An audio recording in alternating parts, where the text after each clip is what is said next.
Welcome to What's Doing. My father, Jimmy Breslin, always said, I can't keep writing newspaper columns every day about blood and guts. You got to have some fun. So today, we're here with the same place my father started, sports. We're here with a young man, Jimmy Rosselli, High Point University in North Carolina. Jimmy made history last year when his team came back in electrifying fashion with three-pointers, and Jimmy was on the mic. Hey, Jimmy, welcome. Thank you guys. Really appreciate you having me on, and I appreciate the introduction. You're making me sound a lot better than I am, but I appreciate it. Jimmy, what got you going so young to wanting to get into the sports business and reporting? Ever since I was a kid, I was always big into entertainment, and I always loved sports. And when I used to play knee hockey with my buddies, knee hockey where you get on your knees and you're shooting this little foam ball. I used to always broadcast us, who has the ball. We used to do interviews. I used to interview these guys and go play by play. Like Sam Rosen was a big inspiration for me. I was a big Ranger fan growing up, and I was always into this stuff. And my parents tried to push me into it, and I told them I don't want to be the guy talking about other people. I want to be the guy that people talk about me. And that kind of led me into trying to pursue sports. But obviously, I'm 5'9". I was like 65 pounds when I graduated high school. I had no shot at going professional. So I got into stand up comedy. And that's where I kind of learned that I had a real love for entertainment and kind of just making people's days, whether it's with your voice or a sense of humor. And that ended up going into sports broadcasting. I did stand up comedy for Gary Valentine. Him and Kevin James are brothers, so he's been on a lot of big movies. He was a big help for me, a big mentor, taught me a lot about the comedy business, and then also helped me kind of get into the sports broadcasting business because originally I wanted to go out to LA and not go to college and just shoot my shot in comedy. And obviously, my mom and my dad were like, that is not happening. So they threw me right into High Point, where my sister was. She was playing D1 lacrosse. And I got right into sports broadcasting. They loved my voice. And I kind of just worked from there. How do you work with it? My father always said you have to know verbs, verbs, verbs, verbs. He said it's the Yeah. most vital thing. How do you prepare? Every week, sometimes like nowadays for me, since that video, I'm definitely a lot more busy. But freshman and sophomore year, it was more like, one game a week. Nowadays, it's usually like 3 games a week. So I try to stay ahead. My biggest thing is making call sheets, diving deep into the rosters, the depth charts. Where did the coaches start? Where did this player come from? What were his stats over there? What's the history between these two teams? I try to prepare with that stuff. But now, since I've gotten used to it, I kind of go off what you just said, which is changing my vocab a lot, right? Like not repeating terrific or beautiful or pretty. I'm trying to find new words to kind of throw in there, like fantastic or fabulous, and just kind of keeping it fresh because the more you use repetitive words, the more you kind of sound less professional. And I try to get out of this student role. I'm only a junior at High Point, but I really want to try and go pro with it. So I'm trying to get better at the little things. My father said you have to read. You have to read. Yeah. You're reading a lot. For any young writer, any young broadcaster, anybody, he used to say verbs is the game and you have to read. Mike Breen, the voice of the NBA Finals for the past 25 years. Yeah. I had a phone call with him back early in my sophomore year. I think it was October my sophomore year, so about a little over a year ago. The best advice he gave me was start reading and start taking words that maybe you don't understand, look them up in the dictionary and throw them into your broadcasting because it makes you sound a lot more intelligent, but it also gives you more credibility. You don't want to use a word that nobody understands, but you want to use a word that people are going to be like, okay, I can infer what that means, but it makes you sound a lot smarter than you are. My father always said there, short sentences win. You Yes. work hard on your copy. I do. I mean that Purple Rain call back with the viral video, that was the championship call that also had gone viral.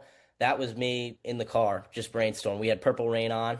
I'm a big rock guy, old soul with that stuff. My dad always, I grew up on AC/DC, Guns N' Roses, all those guys.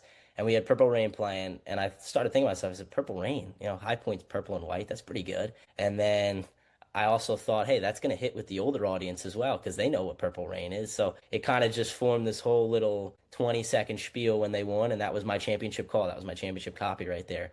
That ended up getting a good amount of views and had some attention from CBS and all those guys, which is all I can ask for. Let me ask you, you're so young starting out in the game. Does it put pressure on you? My father said the worst thing he ever did was start so young, but he started young and he never stopped. You remind me of him. He's starting out young. Well, thank you for the compliment, first of all. But I do, I agree. I think the pressure definitely mounts. I've talked to some professors about it here at my school, especially the ones I'm close with, about how going viral is great, but now you have this pressure on you where I can't even legally have a beer right now. You know what I mean? Like I'm 20 years old and I'm going through viewership and random DMs from people who I don't know whether they're ripping me apart or giving love. And usually it is love, so I appreciate the support from a lot of people around the world. But it's hard to take into consideration before every game that you're already at a spot where people are listening that you've never even met in your life. And that's like something you see more so on national television or when you're covering college football or the Super Bowl and stuff like that. Yeah, now they're going to know you. But when you're a student at High Point, theoretically, you're not usually getting the attention like this. So it's definitely a mental battle, but I've found to love it. One of my favorite quotes is pressure is a privilege. Definitely, that changed me a lot. It was a college football coach who said it. Pressure is a privilege, and we have the privilege to play under the pressure today. And I loved that quote. And every broadcast, I kind of think of that one. Yeah, I watch you. Very smooth, very relaxed. Let me ask you, do you read a lot of newspapers? Do you read sports things? What do you do? How do you prepare yourself? Nobody I reads newspapers anymore. I don't care if it's online, but do you think it's invaluable reading papers? I definitely don't think it's invaluable. I think it's a good thing to do. I wish I did more of it. I won't lie. I don't do it as much as I did when I started off freshman year, probably just because I'm a lot more busy now. And I usually take that time to watch film on a team, right? See how they run their offense or how their defense is running, just so I can break that down when I'm live on air. But I do think reading those articles is a big help because I did it last one I read was the college basketball top 25 that ESPN had released, and it kind of broke down every team. I'm a big college basketball fan. I wanted to know, all right, so what does UNC look like? They were 25th in the early rankings, and they were talking about Caleb Wilson and all these guys who are on the rise now. And I personally found reading that entertaining, one, because I love college basketball, but two, because now I know more that if I get a freelance gig for a big name college, right, and I'm finally making some money, I can talk about more than just that team, right? I could talk about the ACC or SEC conference as a whole instead of just that team I'm broadcasting. Funny you brought that up. My father started in sports, and Yeah. sports made his life. Got him a Pulitzer Prize, got him every award you could ever get in journalism. He Yeah. said he started in sports, and his credo was, "You go to the loser's locker room." I love that. And I did sideline reporting last night, and my producer was telling me, all right, get the winning coach, get the winning player. It was a championship game, Big South Championship. They put me on sideline, only student working that day for that stuff, which was an honor, and I took it very serious. But I told my producer, I said, I think it'd be pretty cool to hear from the losing coach as well, see what he thinks about reflecting on this. Or, when you're up 1-0, yeah, it's easy to answer some big questions, but when you're down 1-0, now you got to really think about the question, and people want to hear what's going through your head right now because you're at the helm of the program and you're the one that needs to make a new decision or make the adjustments. What are you going to do? I personally like hearing more about that than I do just hearing about the celebration. My father wrote a newspaper article called "It's an Honor," which was the death of John F. Kennedy. He went to the grave digger. Everybody in Washington, D.C. was at the funeral, packed, where winners would be ostensibly, even though it was a funeral. And he said, "I'm dead in the water here. What would I do to get a great story?" And he found the grave digger. Basically, he went to the loser's locker room. And because of that, they came up with theory in journalism schools. They're from sports. Sadness is a part of sports, right? I mean, just look at the Dodgers and Blue Jays in the World Series, right? I mean, the Blue Jays, they probably had some incredible interviews. I mean, there was a lot of sadness in that locker room. There's two sides to every story. They say that in everything, whether it's a courthouse or in sports. And in sports, it's very important to report on both sides and write about them because there's a lot of Blue Jay fans out there who want to hear what's going through some of their star players' heads and not just hear about Kiki Hernandez's hilarious interview that he had in the locker room. I mean, as great as it was, it's great content. You also want to get that other side of it. You're a young guy, and already you started mentioning there's pressure on you that you're doing more. At such a young age. And my father did say one thing: journalism should be truthful and entertaining. Have a little humor, because life isn't deadly serious all the time.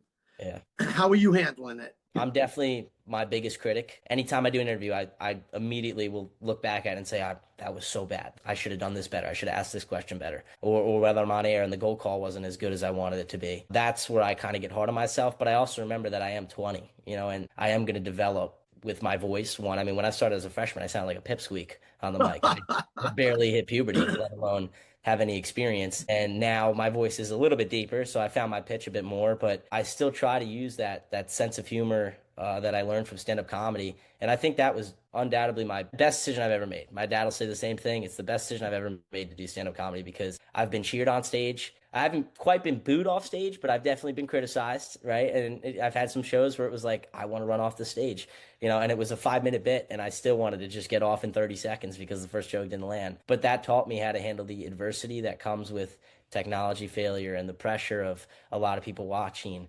It's just like another day in the office. You brought up a really good point, humor. Yeah. Try to bring humor into your storylines when you're working. I do. I try. There's a line, right? It's like not like stand-up comedy where people are paying to come see something that's out of pocket. Professional broadcasting is definitely there's a line that you cannot cross, Hmm. and I've been very good at finding that line nowadays. When I was a freshman, I definitely struggled with it. I won't say I said anything out of too bad, but I definitely went a little bit more than I probably should have, which is fine. I mean, I started in stand-up, and my What producers do you all mean, that throwing mean. in a joke right in the middle? Yeah, I was bringing up everything. I was bringing up some Visco posts and stuff. Like, Visco's like a girls app nowadays. So, like, the camera angle showed a cool camera angle. And I was talking about how some girl needs to screenshot this and post it on her Visco. And, it's funny. People loved it. My producers loved it. But they were like, all right, Jimmy, cut it off now. I've talked about Chipotle bowls and me and my partner betting on whatever the review is, whether it's offsides or not. We've had some fun, and I think that's a good thing to have. But I also, again, it's very important to stay professional because you never know who's listening. And if CBS or ESPN or NBC is listening and they're trying to see how I sound for an entirety of a broadcast and they hear that, they might say, all right, this is cute because he's a college kid, but when he turns 22, all of a sudden this needs to stop because now it needs to be all about the game. And that's what I try to think about throughout the entirety of it. There's always moments where you can make jokes, but you don't want to go over the line or do it at the wrong time. Because there's always a serious moment in sports. So Yeah. You never know when a goal is going to happen or a big 3-pointer or a hole in one. You can be mid joke and somebody does something incredible. You got to be ready to stop it and get right back to the goal call because as a broadcaster, you're not the star of the show. The star is the game. People are watching the game because they know the players or they love the team. And your job is to inform them on things that they may not have known or just narrate the game, right? And find the sense of making silence your best friend because sometimes you don't need to talk the entire broadcast. People are there to watch, not hear you. absolutely. You know what? Your instincts are very, very good because I was thinking my father, when he would cover a column, very similar to what you were just saying, he'd watch the event. He'd call it his power of observation. You do it with your voice. He did it with his body. When he come up on a story, he used like economy of movement. He wouldn't move too much. It's basically you observing the game. Do you Yeah. bring similar traits to it? I agree with that. For me, obviously, different area with being on air, but what goes along with what you just said is the silence of it, right? So silence is your best friend. Sometimes when I'll go with soccer because we're in soccer season, it's going back and forth at midfield. There's no reason to say this guy touches it, then this guy touches it, then this guy touches it, and that guy touches it. It's ping pong going back and forth. Just let it play out until one team gets control because the screen can see it. And with radio, it's different. I got to narrate it, but with TV, just let it play out and then make your comment. Use your eyes and ears very carefully, don't you? You have to, or you're going to find a lot of failure if you don't. It's a teamwork thing. So I got to be listening to my producer, my director. I got to be paying attention to the camera angles, the replay, and then also know who has the ball and who's on the guy's right and left, what the defense is trying to do, who's pressuring them. There's a lot around just narrating a game that I don't think regular sports fans understand, but they're starting to, especially with social media. A lot of broadcasters are now getting a lot more credit for what they've done and their talents that they bring. I mean, Jim Nantz, Andrew Catalan's on the rise. He's another guy who I've had a phone call with, big mentor of mine. He's been getting a lot of love on social media just because he's been consistent with PGA and NFL, and he does it the right way. He's never overspeaks, always has a good storyline, always has a game-winning call ready for both sides, and just kind of keeps it unbiased and does a good job. Oh man, I love what you're saying. My father actually enjoyed television a lot. He did a ton of TV, but he said I could never do it as a career. He said because well, you're a good-looking guy. He said as soon as you get a line in your face, you're in trouble. He said, all right, but listening to you, I enjoy it because you seem like you're having a lot of fun at it for a young age, and you're going to go big. I'm having a ton of fun with it. It's definitely my passion. I will say though, with the wrinkle on the face, my mom will get on me for acne. She'll go right away. Any pimple she sees, she's like, "Let's clean that up. Get yourself off camera right now, or you're gonna get on radio." And she's not wrong. You gotta look good. You gotta have the hair styled and the glasses in the right spot, cleaned off, teeth brushed. Obviously, I need to get some teeth whiteners. I think those guys got some pearly whites. I got some natural whites. I need to get some strips on here. Get to the big leagues. You make sure you're using those verbs though. So I'll keep like a list of words that I've come up with or that I love, and I'll check them off every time I say it. And that just allows me to kind of break through on some new vocabulary. Sharp adverbs for any writer. You're taking Yeah. your written word for yourself and using it on air with yourself, or if you're writing a newspaper column. Those two things are essential. If you don't have that, the sentences, you fall asleep reading. You bore the reader, you bore the viewer, and you're dead in the water. speaking is just like writing, right? Like you're forming sentences and you have to do it a little bit differently, obviously, because you're talking, but it's the same thing. I mean, you want to phrase it in a way that has a good, fluent vibe to it. Nothing that's going to be like, oh, like when you're saying a cell phone number, you say number, number, number, number, number, number, and then the four numbers at the end, right? It's kind of the same way with when you're saying a statement about a player. You don't want to just ramble it out too quick or too slow. You want to find your rhythm and make it sound like poetry to people, especially with a game-winning call like that Purple Rain call for the Big South Championship. That was all in my head. That was poetry. Like I wrote that like Dr. Seuss kind of thing. I had the Dr. Seuss vibe to it, the rhyming of the A B that they use in poetry and stuff like that. My father used to say, dream big. What are you dreaming about? National television. That's the goal. ESPN Plus is what I do right now, which is national technically, but it's not like on a channel, right? It's not ESPNU or ESPN I, I, two. I have it on my phone. Yeah, it's great. It's a good little area for student reporters to get reps and a lot of attention, but it's not national with the NCAA tournament, the big dance. Like my biggest dream is to call a national championship for the NCAA tournament, and then beyond that, I hopefully get involved in the NBA. I hopefully get involved with some ESPN like random coverage around the country because they always do some new stuff. It'd be kind of fun to do the Ocho, the little random games that they do. I don't even know if they air it anymore that much, but when they used to, I used to watch it all the time, the little log spinning and stuff like that. I would have a ton of fun with those little random games because that's where I could involve sense of humor, right? Nobody's watching there for stats. Everyone's watching there for the comedy of it. It's funny. Nobody knows about the log spinning game where they're going to fall in the water, but it's hilarious to broadcast and to watch. Well, you're amazing because you're going to work so young. Don't put too much pressure on yourself here because I think we're going to hear a lot about you in the future. I think you're going to be a big success here. What's the thing that brings the most fun for you about this? The art of it. Comedy was an art, right? You have your own little spiel, your own go-to bit that you love. Everyone has their own vibe, right? Adam Sandler, Kevin James, two completely different comedians. Dave Chappelle, way different comedian, right? A lot more dirty, but it's a great storyteller. This is the same thing. Like I've took my comedy artistry into broadcasting, and I've changed it around, obviously, throughout the past 2.5 years of my career. But I'm falling in love with my pitch, right? What I like to say, my go-to words, my go-to goal calls or big three-pointers, right? I'm finding my pattern and my rhythm that I like that suits my voice and kind of mixes other guys. Like I love Gus Johnson and the way he'll talk after the basket.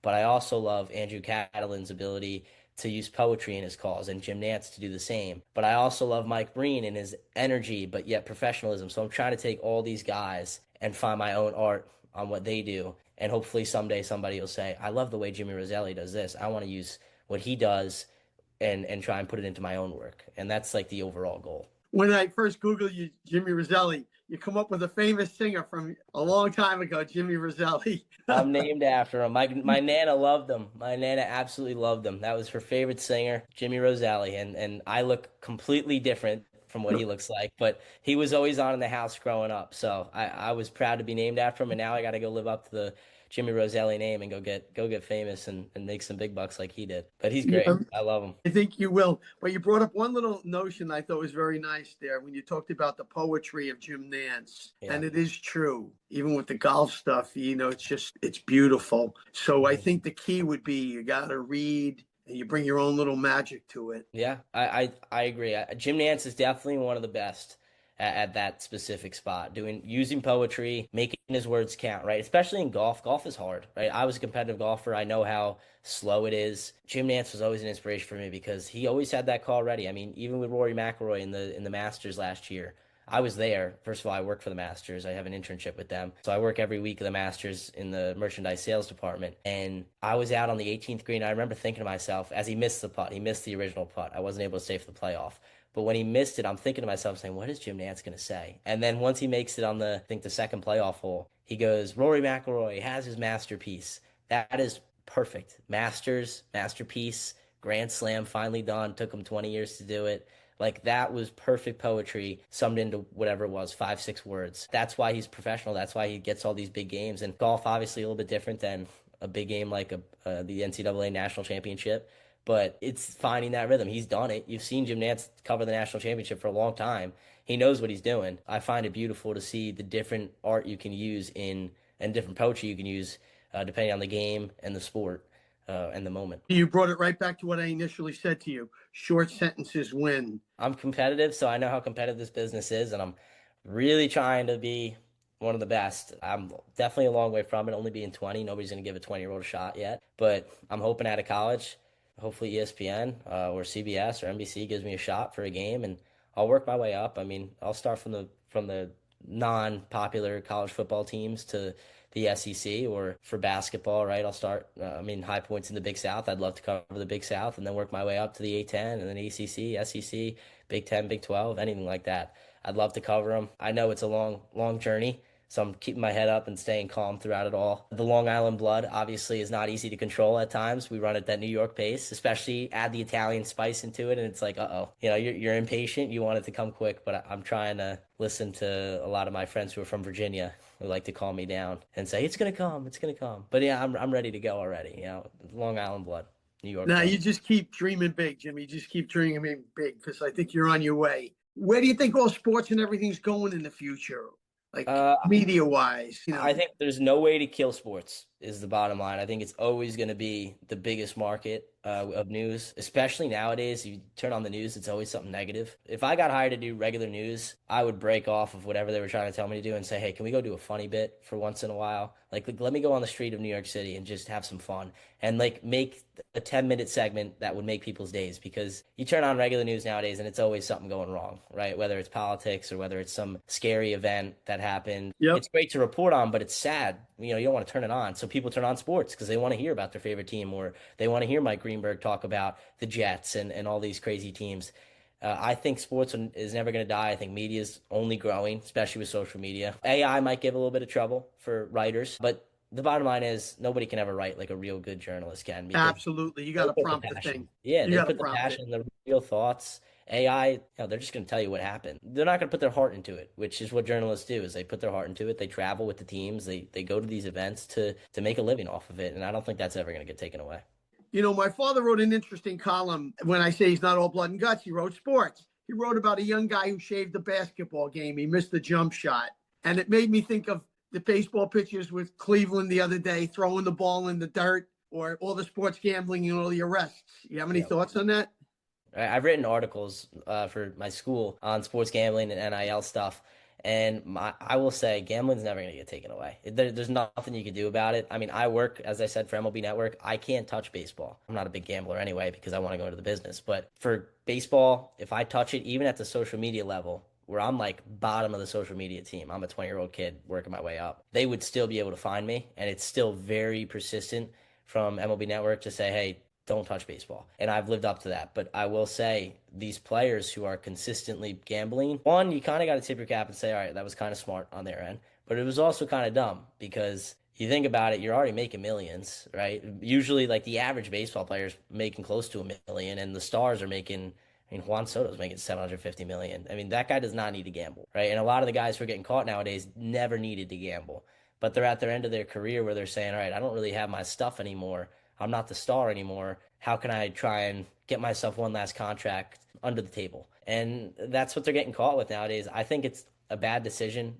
I think the bigger problem is going to be college sports. I work in college sports and I know the players personally, and nobody would really know if I went up to one of our players and said, hey, get 3 rebounds tonight. I would never say that, obviously, but I could see it happening at a higher SEC or ACC level school where the money you can actually put on those players. I mean, in the Big South Conference, I wouldn't even be able to bet on player props for High Point or anything like that. But you could theoretically bet on the game, and they wouldn't listen to me if I even said anything. Obviously, again, I would never do that. But ACC and SEC, they might listen, right? Player props, some guy, one of the behind the scenes guys, someone who nobody even thinks about. Maybe it's arena operations, goes up to his good buddy who's a player and says, hey, try and get lower than 4 rebounds. I don't care if you put up 30, but just don't get 4 rebounds tonight. And he puts $100 on it. Nobody's going to know that he did that through word of mouth. So that could cause some real problems in the future, because it's college sports. It gets a lot of attention, but it's not getting as much as the pros. The pros have FBI involved in this stuff, which is good. It should be like that. But college sports, it's a little bit more of a free game. And I'm interested to see how that kind of comes to the air within the next couple of years, because with NIL deals and the money getting involved now in college sports, that network is going to be either a real problem or a really good thing if they gain control over it. Wow. You just gave what my father used to talk about, the real inside story. You know what, Jimmy? Keep doing the legwork that you're doing, writing these columns and stuff like this. It shows you got a very serious side to you also. That between your humor and your serious side, exactly what my father blended, and you'll be big. You'll be big, Jimmy. Thank you. I appreciate Pleasure, it. man. Pleasure. Let me ask you, these kids NIL money. My son screams at me, Dad, he's making so much money. He's making so much money. Do you think it kills their juice to be able to practice, to train, to do everything, to really go to the next level, professional level? Do you think some of them, like I start thinking they're tapping out in college? They think they're the stars already. You can see Yeah, in I mean, college football, a couple of these quarterbacks, I think to myself, you're not making it in the NFL. Same thing with a baseball player. I mean, I think it can thwart you. look at the Zion Williamson back a couple years ago, right? I'm a Knicks fan, so I saw it coming. I thought we were gonna get the first draft pick. It was the lottery pick, and I think we got the third or fourth that year. But we all knew Zion was going first, and there was question as to Zion should stay another year, right, with Duke. But at the time, NIL, I believe, wasn't even happening. If it was very low amounts of money, and people were in his ear saying, "Hey, go pro, make your money." Right? Or don't play the rest of the season because he kept hurting his ankle. And they said, just save yourself for the NBA. That is the complete wrong way to look at it, in my opinion, because you're competing for your school, right? You have to want to win for your school beyond just yourself. But with money involved now, players are starting to turn to, okay, well, what can I do for myself? And with the NIL stuff, you're already seeing it with transfers. The transfer portal has no limit. You could be a player who starts at Duke and transfers to UNC, then NC State, then High Point in his fourth year. And that's just, he went all around North Carolina in 4 years and made himself $20 million because the donors and because of the NIL deals that he's getting are paying him more than enough money for him to ever even have to go to the NBA. And you could literally retire on $20 million. You could retire on $2 million. But at that level, hire a good finance guy, tell him invest some money, and you're set for life. Then they have to make the decision, do they want to go to the NBA or not? And that's going to cause problems in the future because they used to play for their career, Team. right? And the team. And now they're playing just for the money. And I think that's kind of killing college basketball and college sports as a whole, which You made me think. My father years ago was very close with a famous basketball iconic coach, iconic sideline color man, Al McGuire from yeah. Marquette University. Al was a basketball genius. Al was the coach, and he had a player named Jim Jones, who I believe went to the Cleveland Cavaliers. And Jones was offered a big money deal to leave college early. Al went to his house and told him, "You're gone." Jones was worried about Marquette University and the national championship. Al McGuire told Jones, "Yeah, but I'm worried about food in your refrigerator. You'll be the richest member of your family ever." So what are these kids supposed to do coming from backgrounds that are very often, they're the underprivileged? Yeah, that's a great point. You see it with last year's draft. I forget who it was, but there was a guy who said he lived off of a generator for 8 years, and now he's finally getting paid the good money, big bucks, and in the NBA, and he gets to change his mom's life, who raised him as a single mom. But that's definitely a big part of it is these guys who come from nothing, which usually make the best athletes, if we're being honest here, going off the stats. Some of the best athletes come from the worst part of the country or a really tough area because they are hungry and they want it more than others. And that is a big benefit to NIL deals and to making money. But I also think it's going to be a problem just because greed's a real thing. We've seen greed change people, especially big, famous, whether it's celebrities or. Yeah, but you got to get the money. You got to get You the do. money. My You father do. used to say, you got to get the money. NIL is the right thing to do for players because they're the ones performing for the broadcasters. So if the broadcasters are getting paid, the players should be getting money. I just think there needs to be a limit to it, right? Like you can't transfer 4 times in 4 years. Maybe you could transfer once or twice and you get your deal and you're good, you're making your money. That's enough to live off of and change your family's life because especially right now where it's in the millions or 2 millions, even if you're just a decent player, that's enough for me. But if you're transferring every year because you're getting new deals and new money, you don't need the NBA anymore. I just think you need to find that limit ground, whether there's a salary cap for what they can make or whether there's just a limit on how many times you could switch teams and transfer. I think that would balance everything out. They deserve money. There just needs to be a certain way to go about it. This has been great. I'll leave you with this quote. My father said for him, the worst thing he ever did as a young journalist, writer, he said, I did was start work too young. You miss your own fun. But I think you're contradicting him because as I'm listening to you, this has been great fun, and I really appreciate it. And keep punching, as he would say. I really appreciate the time. Thank you for having me on. It was an absolute pleasure. I've Thank listened to you. a couple of episodes. They're really great, so I'm excited to see how this one comes out as well. Thank you. Share it. We'll be back in touch one of these days. I'm sure we're going to hear you making some big calls in the booth, and it'll be thrilling to listen to you. I hope so. Verbs, man, verbs. Yes, Goodbye. sir. Well, everybody, thanks for listening to What's Doing.